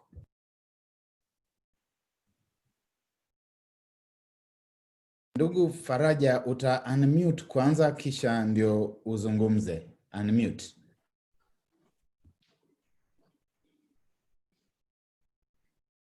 Ndugu Faraja, kama bado unatafuta, kuna Duncan Chando. Duncan Chando, nikupe nafasi. Naam, asante. Labda ningependa kuzungumzia katika hali ya asasi za kijamii na uandishi wa habari sana sana katika Tanzania ni kana kwamba imerudi chini, kwa sababu hivi karibuni tumekuwa tukizungumza na hata waandishi wa habari kutoka Tanzania, na mara nyingi sana hawataki hata kunukuliwa tukizungumzia jambo la tuseme mambo inayokuja ya uchaguzi mkuu ama yale ya corona vile ilivyozungumziwa katika nchi ya Tanzania. Sasa labda kama kuna Watanzania wanaweza kwa sababu profesa alisema kwamba ni kama kulingana na yeye ni haipo hivyo, lakini sasa kama kuna Watanzania wanaweza kutueleza kama vitu ambavyo tunazungumzia kama wanaweza kutupa mwanga. La hasha, lazima nimkosoe ndugu huyu Duncan. Lazima nieleweke barabara, si kusema ambacho unasema nimesema. Nimesema ya kwamba si jambo la kushabikiwa kwa nafasi kuminywa. Na nikaeleza ya kwamba kuwa na uhuru haimaanishi kwamba hakuna uwajibikaji. Kwa hivyo nielewe barabara. Usinilishe maneno.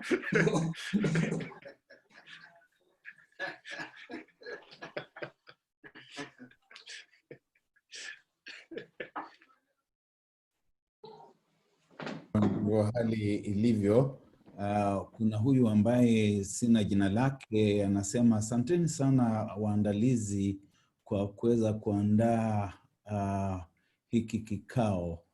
Alafu nina hoja fupi mbili.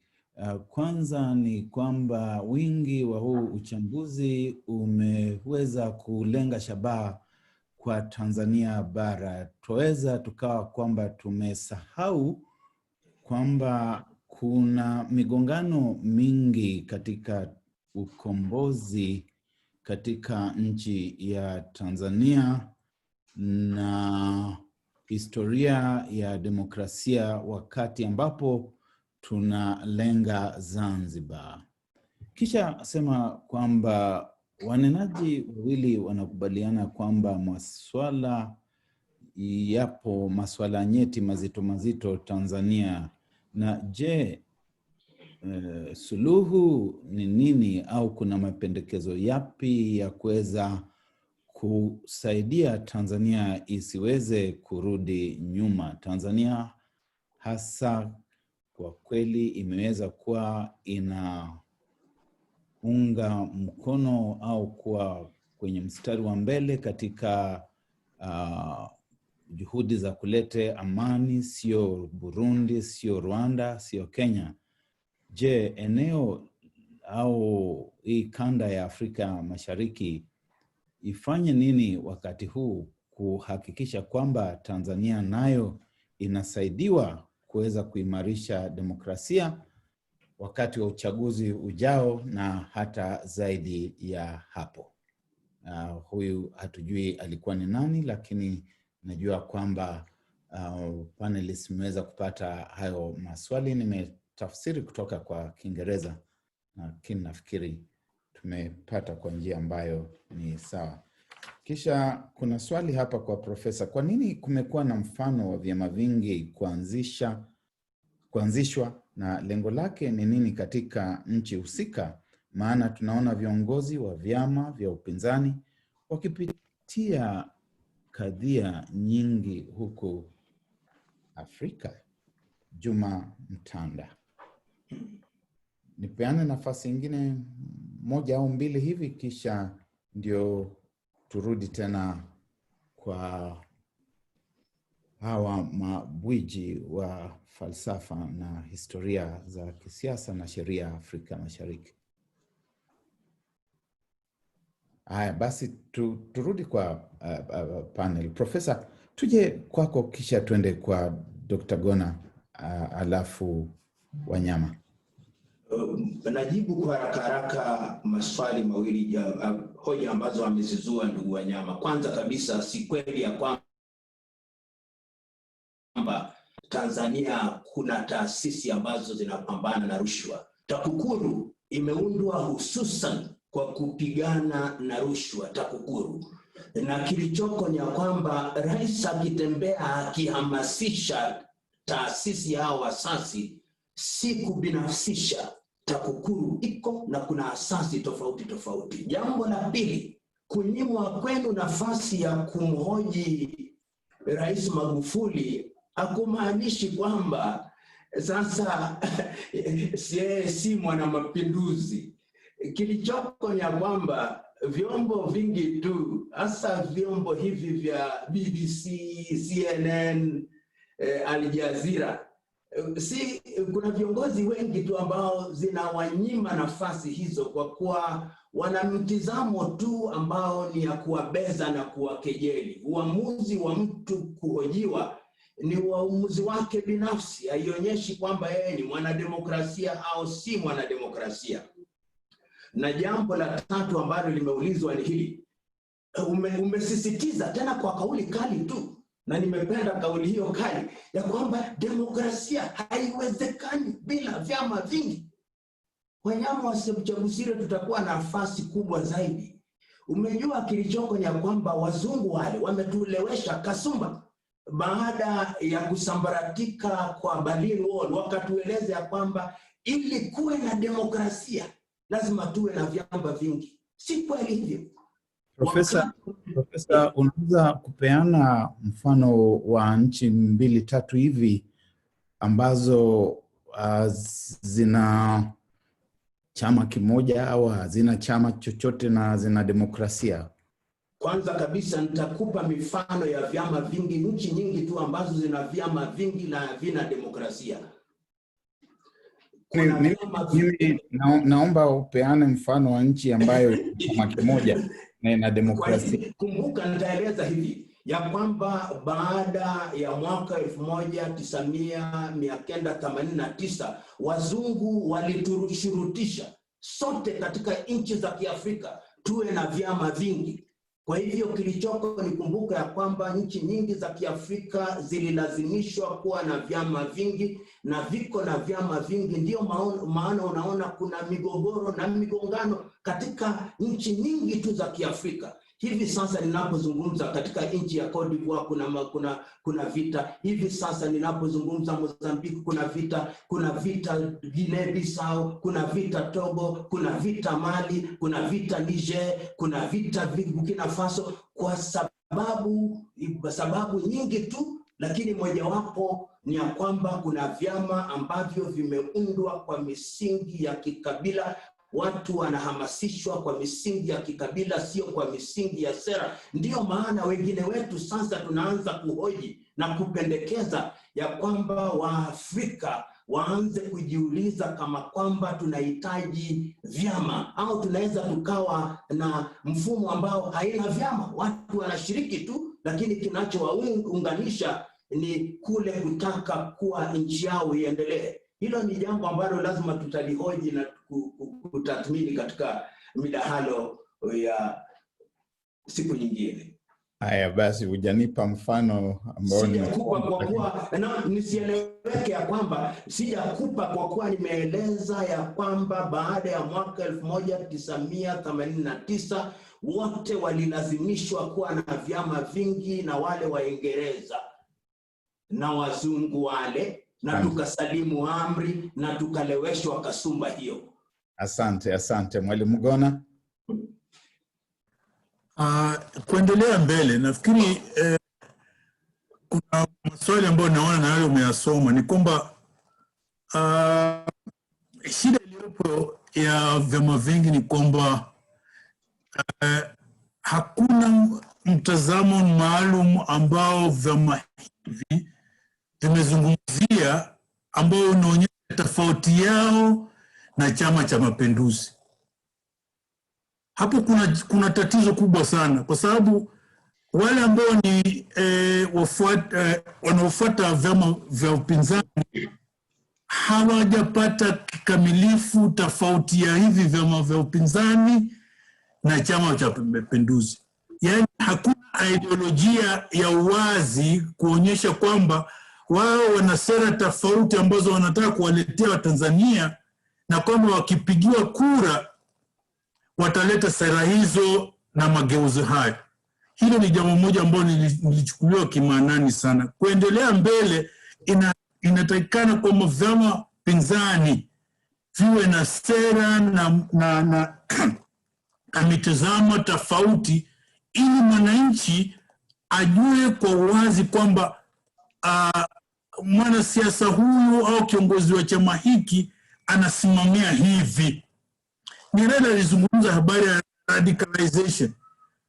Pengine alikuwa anafikiria kitu tofauti, lakini ukisema habari ya radical ideas au tuseme progressive ideas, lazima hizo progressive ideas watu wazione zipo tofauti na vile Chama cha Mapinduzi kina mambo yake. Hapo kidogo kuna tatizo la vyama opposition parties. Na kuna bwana mmoja amezungumza hapo, swali nilisoma kwamba kuna hali ya taharuki katika familia kwa sababu watu wanaamini au wanafuatilia vyama tofauti kwa nyumba moja.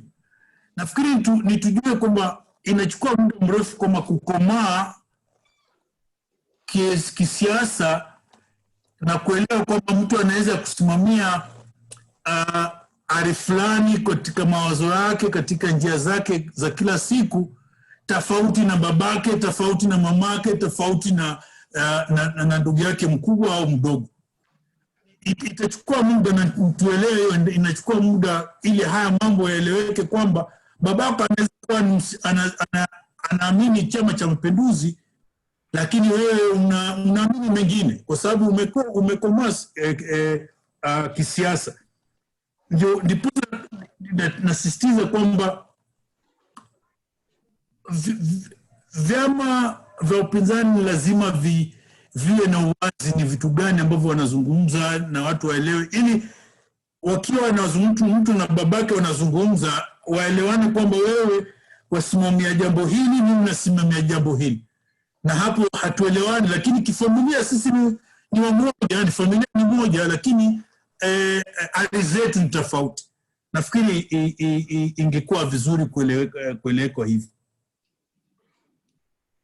Mwalimu Gona, wakati ambapo unaangalia kwenye daftari yako hapo hivyo, kuna maono kwamba tangu kule kuporomoka kwa vita baridi, hili swala la ideolojia na maono tofauti unayoyazungumzia katika vyama ni kitu ambacho hakipo tena, sio tu huku kwetu Afrika, lakini kote ulimwenguni. Sijui tunapozungumzia ideolojia na hoja ambazo ni tofauti kabisa baina ya vyama, tunaweza kusema kweli kuna tofauti na hiyo katika vyama tena katika bara la Afrika na hata kwingineko? Nikizungumza habari ya ideolojia, kabla hatujataka kwamba tuone hivyo vikijitokeza Tanzania, je, vinajitokeza kwingineko? Huko kwenu Kenya kwa mfano, kuna tofauti gani? Tumeona hivi karibuni wakereketwa wa Rais Uhuru Kenyatta, wakereketwa wa kiongozi wa upinzani Raila Odinga, wakereketwa wa Gideon Moi, wanakuja pamoja kuanza kujiandaa kwa uchaguzi ujao wakiwa ni kama mseto. Kuna tofauti zipi? Sasa bana, kosa lilipo sasa ni hilo ambao unalizungumzia, kwa sababu wapinzani wa serikali hawana jambo tofauti ambao wanaweza kulizungumzia na kusema kwamba ni jambo hili ambalo ndio tunataka kuleta. Ngoja nipeane mfano, ngoja nitoe mfano. Kuna mambo yanasema, mimi nikisema kwamba nikija uongozini nitahakikisha kwamba electricity kwa mfano, jambo lile linatumika na kila mtu. Kama unaweza kueleza kwa njia kwamba chama chako kuna njia fulani ambayo kitahakikisha kwamba umeme utafikia watu kinjia fulani,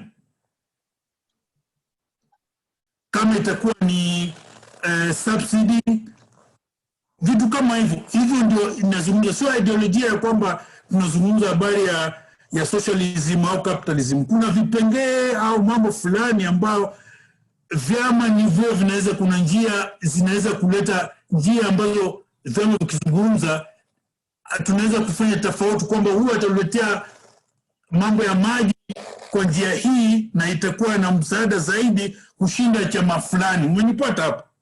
So habari ya ideolojia ile ya zamani ya kabla ya mwaka 1989, nazungumza habari ya katika tofauti zile zilizopo ambazo hakikisha kwamba chama hiki kwa mambo ya kijamii kuna njia fulani ambayo sisi tunasema tutaleta mbele yenu na tutatimiza hivyo. Mwingine naye aseme hivyo.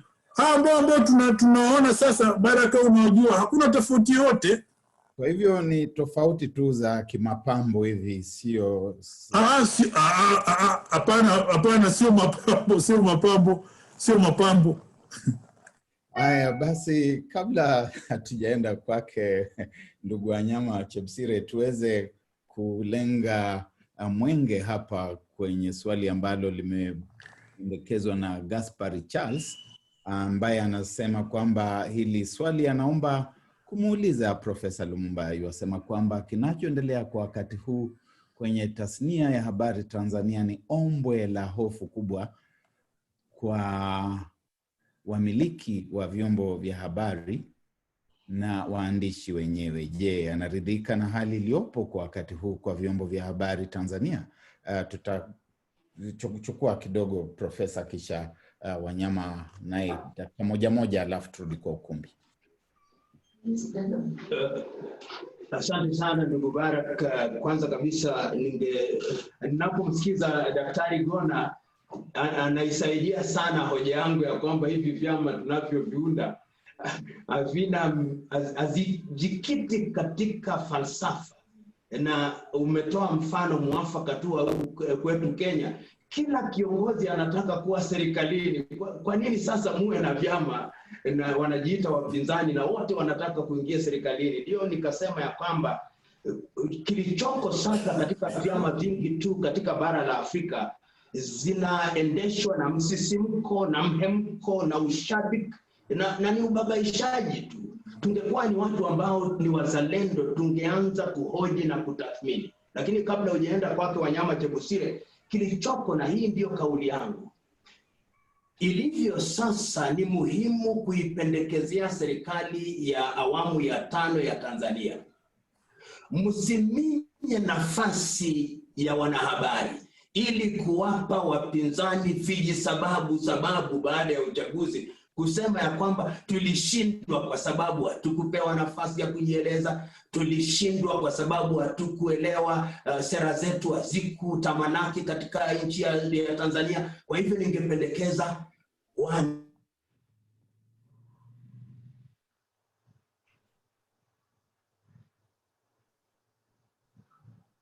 umetoweka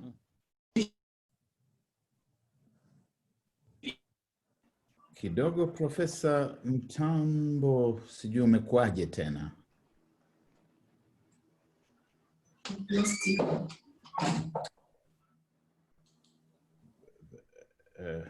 Profesa, ni sikusikika. Ulikuwa umekaushwa kidogo. Ilikuwa nimekaushwa, ndio na umekaushwa bado. Nitaomba tutaenda kwa Chebsire, lakini wakati huo uweze kufikiria kwamba umeweza kuzungumzia vijisababu. Vitu vyote ambavyo wanavitaka wavipate. Sema kwamba kwa maono yako hawana sababu, wana vijisababu tu. Watakuwa na vijisababu tu. Kwa mtazamo wangu CCM itashinda uchaguzi tu. Niliwacha nitoe kauli yangu ya wazi. Ni vigumu sana katika bara la Afrika kuving'oa katika uongozi vyama kama CCM, ANC na SWAPO. Utawang'oa labda miaka 15 zijazo. Sababu hawana au ni kwa sababu ya umabavu katika vyama vilivyomo serikalini au ni nini? Ingestahili uweze kueleza bayana. Kwanza kabisa muangalie hulka ya mpigaji kura. Hulka ya mpigaji kura katika nchi za Kiafrika. Wapigaji kura wengi ni watu ambao wako mashambani. Ndio unaona katika vyama, katika nchi nyingi za Kiafrika wanaochemkia sana wapinzani ni wale ambao wako mijini. Utawapata watu ambao wako mjini ndio wanachemka sana kwa kuwa hawana ajira, wanasoma magazeti, wanasoma hivi vitu. Wakina mama walio vijijini wanapopiga kura wanasema sisi MC ni chama cha Mwalimu, tunaipigia tu kura chama cha Mwalimu, tunaipigia tu kura chama cha Mandela, tunaipigia kura chama cha Sam Nujoma. Kwa hivyo na ninakubaliana na ndugu Gona, baada ya miaka labda 20 ambapo ujumbe hizi zitakuwa zimetamalaki katika kila pembe za nchi, basi kutakuwa na nafasi ya vyama hivi kushinda. Lau sivyo ni vigumu mno. Na nitoe Barak, kabla hujaenda kwa wanyama, Barak, kidogo tu niseme jambo moja. Safi. Unajua kuna shida iliyopo, kuna mjadiliano unaendelea sasa, na vizuri kwamba Mwalimu Lumumba anarudia kuzungumza habari ya Nyerere. Kuna watu na wasomi sasa wameanza kuchambua maisha ya Nyerere. Nafikiri tuwe na tahadhari kidogo, kwa sababu kwa sasa Nyerere ameanza kuchambuliwa, na jambo ambalo Magufuli analipitia sasa linaanzia huko kwa Nyerere.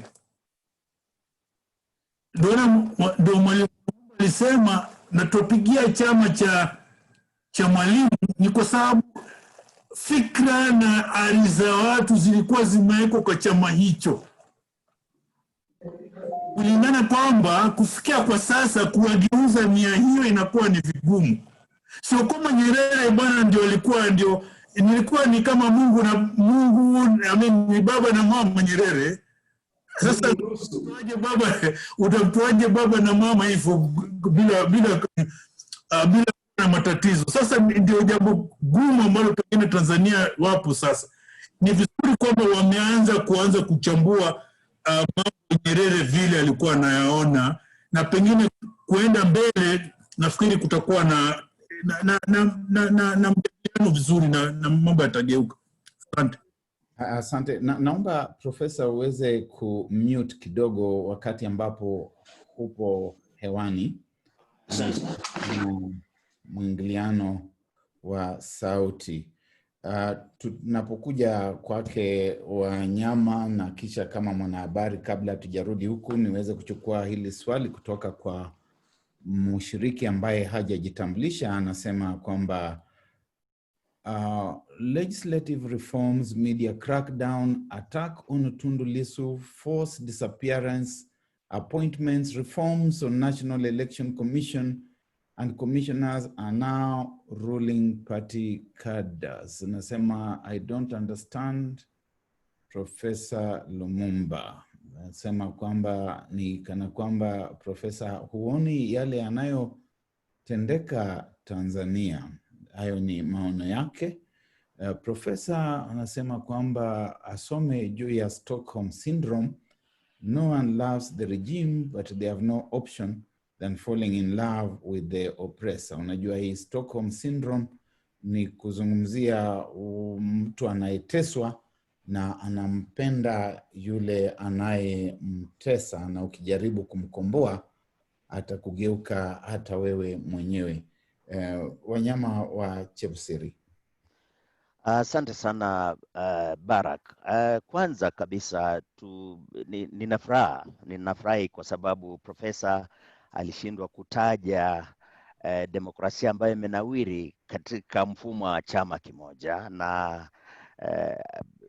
na hiyo inadhihirisha kwamba hakuna demokrasia ambayo inaweza kupaliliwa na kuenea bila vyama vingi. Na tukizungumzia vyama vingi havimaanishi vyama vingi tu, hata tunaweza kuwa na vyama viwili. Kwa mfano kama mataifa ambayo tunaiga kidemokrasia, kwa mfano kama Marekani, Uingereza, wana vyama viwili na utaona kwamba kuna demokrasia. Lakini hapa Afrika chimbuko la mizozo ndani ya vyama ni kwamba vyama vilivyo vya zamani, kwa mfano kama ANC, chama cha CCM, chimbuko ni kwamba utapata kwamba wao wanataka wanaganda kwa madaraka. Kwa mfano chama cha CCM Tanzania, sio eti ya kwamba kule vijijini, kule mashinani watu hawapendi vyama vya upinzani, wanapenda. Na mimi binafsi nimewahi kufanya kazi Tanzania kama mwandishi wa habari mwaka 2015. mwaka wa 2020 wakati mwaka 2010 wakati Jakaya Kikwete alipokuwa mhula wake wa mwisho, na utagundua kwamba wale jamaa wanapenda tena, wamepanua mawazo. Kwa hivyo wacha nitoe tahadhari kwamba tusije tukawadharau wale wa Tanzania vijijini. Wao wanafahamu sana, kwa sababu wao wanasikiza redio, wao wanasoma vyombo vya habari na wanafahamu. Lakini kwa sasa hivi wao, kwa vile sheria zimebadilishwa, kumbuka, jiulize kwa nini sheria zimebadilishwa kuanzia mwaka 2015, mwaka 2018 zikabadilishwa, na hizi sheria zinalenga kuminya demokrasia na uandishi wa habari. So jambo la kwanza, way forward, ni kwamba one, mimi napendekeza ya kwamba wasomi falsafa, wasomi walio na ujuzi, wasomi wenye tajriba kama Mwalimu PLO, tafadhali wachukue jukumu la kumshauri ama kushauri utawala wa Rais John Pombe Magufuli kuzingatia nini? Demokrasia. Kwa sababu Tanzania ikiharibika, kwa sababu ni kisiwa cha amani, Tanzania kukiharibika, na kuna dalili kwamba kwa sababu watu wameminywa, watu wamenyanyaswa, na hao watu wakija kwenye mitaa waanze maandamano, Tanzania ikiharibika, Afrika Mashariki itaharibika, Afrika itaharibika. Jambo la pili ni kwamba katika muktadha ule serikali ya Rais John Pombe Magufuli iwekewe shinikizo, sio tu za kutoka Tanzania, bali hata kutoka kikanda, Afrika, Umoja wa Afrika, hata na kimataifa, hivi kwamba Rais Magufuli ajue kwamba upinzani uko Tanzania, sio kwa ajili ya kumpembeleza na kumpapasa. Hapana, upinzani, nia ya upinzani ni kukosoa serikali kwa uzuri. Na pia kwa mfano kama vyombo vya waandishi wa habari, nikimalizia, najua Bwana Muluko unataka nimalize, tukizungumzia vyombo vya habari, kwa mfano nilivyosema kwamba hakuna chombo cha habari ambacho kimekuwa na mahojiano moja kwa moja, one on one, kiwe cha kimataifa wala cha taifa. Kwa mfano kile ambacho kinachukuliwa kwamba waandishi watauliza maswali magumu, ndipo kaona sasa Mheshimiwa Magufuli hataki kuhojiwa, sio eti ya kwamba yeye ni mjinga, anaogopa kuuliza maswali magumu. Asante ndugu.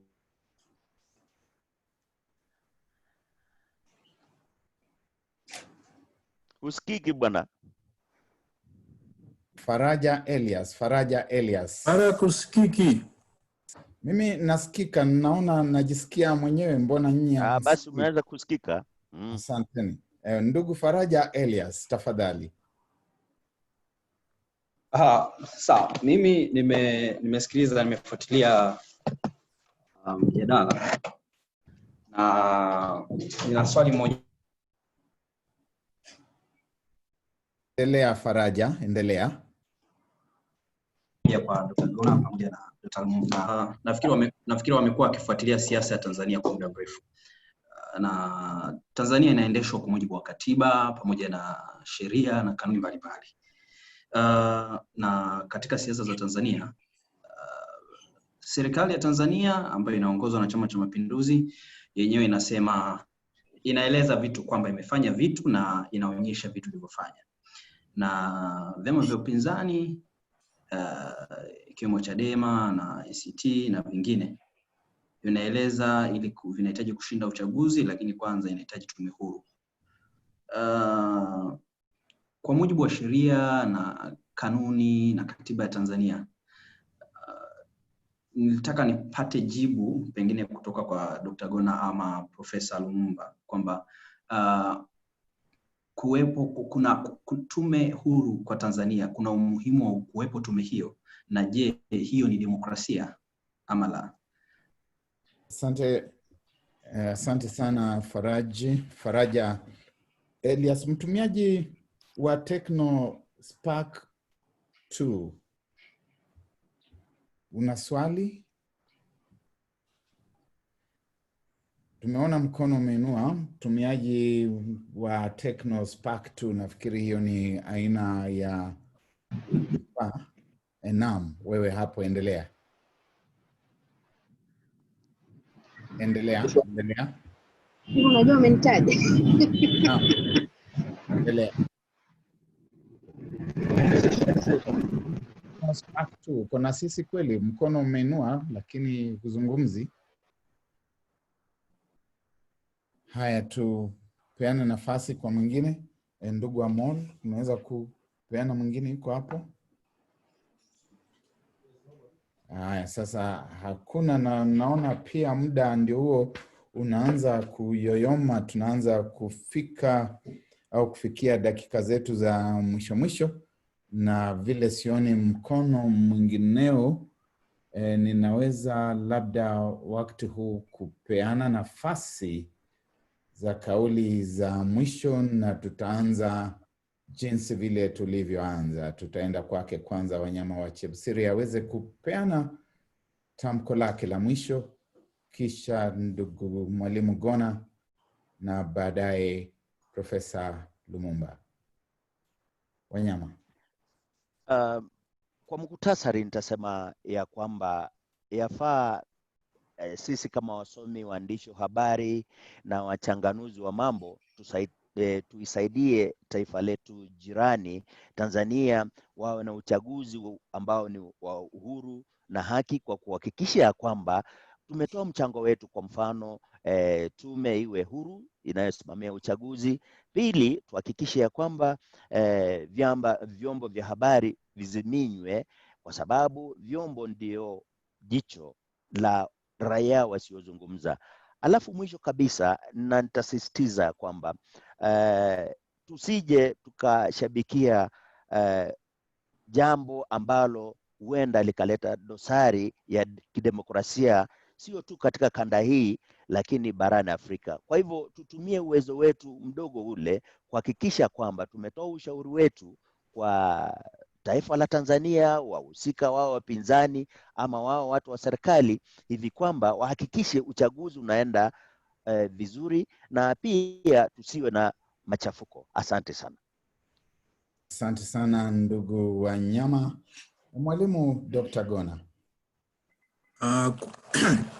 Kumalizia, ningesema hivi, ni tusisitize ya kwamba Rais Magufuli aelewe ya kwamba uhuru wa vyama upinzani,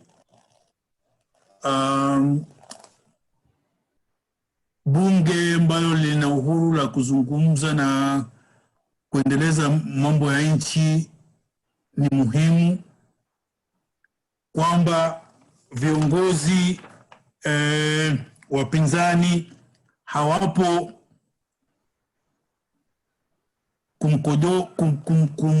kumkosoa na kumharibia jina, lakini ni njia moja ya demokrasia na ni lazima akubali hivyo.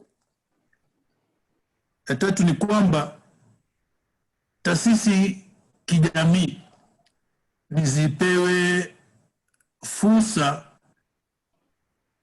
ya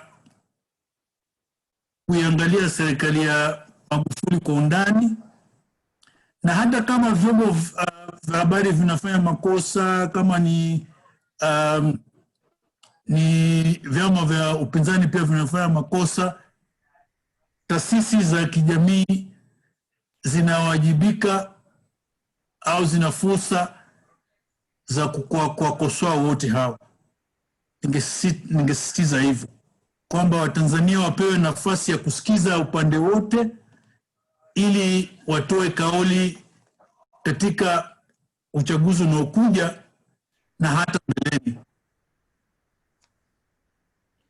Asante sana Mwalimu Gona. Profesa PLO Lumumba, kwa haraka haraka. Profesa Lumumba. Profesori, sijui kama unanipata.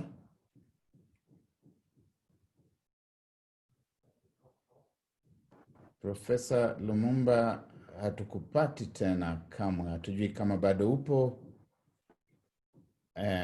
Profesa Lumumba, can you unmute him and could you please unmute him, Professor PLO Lumumba? Sijui amekuwaje, tulikuwa tunaomba hoja yake ya mwisho lakini hatumpati tena, hivyo basi itabidi labda nianze kufumba jamvi langu, isipokuwa kama atapatikana, kwa sababu naona tumekuwa na mjadala mzuri tu, mdahalo wa maana ambao tumeendesha kwa njia ya heshima. Tumeweza kupata kauli mbalimbali kutoka kwa hasa wale ambao wametuongoza katika huu mdahalo, Bwana Wanyama wa Chepsiri, Mwalimu Gona na Mwalimu Profesa Pielo Lumumba. Kitu ambacho tunaweza kutilia mkazo ni kwamba kule kupambana na ufisadi ni swala la lazima, ni kitu ambacho lazima kiendelezwe. Tunapozungumzia mambo kama maongozi bora serikalini na katika nyanja zote za umma, ni lazima uweze kuboreshwa. Hakuna kitu mbadala kinachoweza kufanyika hapo. Wakati huo huo, nafikiri tumeweza kuona kwamba jamii nacho ni chombo ambacho kina uhai na ni lazima kipate nafasi ya kuweza kupumua, na kisipoweza kupata nafasi ya kupumua, tunaweza kuona mifano tofauti tofauti. Kama huku Kenya kulikuwa na ule mtindo wa kufuata nyayo.